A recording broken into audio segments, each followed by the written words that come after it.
To, żebyście na stolnicę wsypali odrobinkę mąki, dlatego że w przeciwnym razie by się ciasto przyklejało do stolnicy. Każdy z Was bardzo prosi. Odrobinkę, wystarczy postawić tutaj. I teraz musimy się podzielić zajęciami. Słuchajcie, na każdą stolnicę wyłożę kulkę ciasta.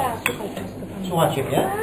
Na każdą stolnicę włożę kulkę ciasta i tą kulkę ciasta spróbujcie rozwałkowywać w taki sposób, jak Wam pokażę, dobrze?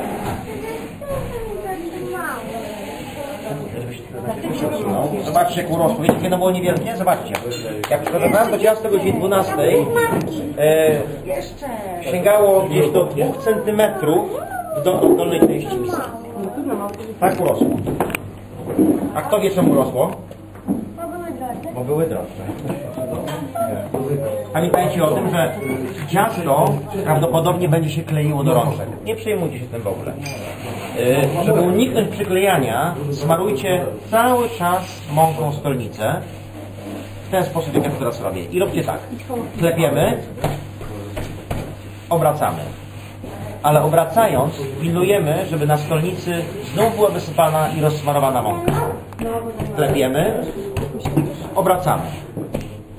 I w ten sposób spróbujemy zrobić 10 razy. Dobrze? Wykonać to poziom 16. Myślimy o mące, dobrze? Spróbujemy to rozsmarować. Ja mam zaraz pójść, prawda? Mogę nakierować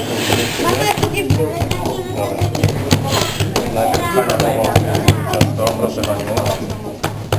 Tak, zaraz idę do Ciebie.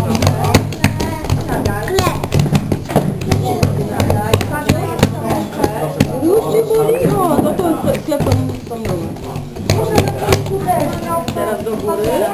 Pod mąkę wlewam.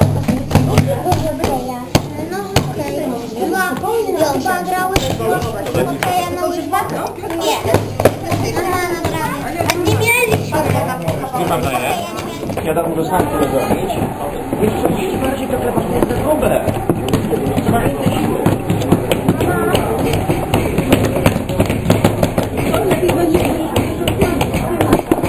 Klepcie i obracajcie.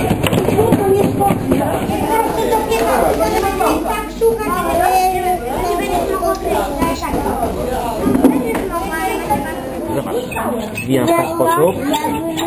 W ten sposób. Dobrze, dobrze. W ten sposób. Spróbuj teraz to. Dobrze? Tak czy nie? To spróbuj. Zawijamy. W ten sposób. Pociągniemy do siebie jeszcze. W ten sposób. Do siebie. Jeszcze raz. Jeszcze raz, jeszcze raz, jeszcze raz, jeszcze raz. Jeszcze raz. Dobrze. Dobrze, Kuba, wyszło. Świetnie. I teraz formujemy, dobrze? Zobacz. Tak, o, świetnie wyszło. Tylko jedna osoba, jedno dziecko smaruje wszystkim. Dobrze, każdy smaruje swojego. Twój jest największy, pamiętaj o tym. To jest twój. Ten, ja pamiętam. Nie, ten olbrzym tutaj.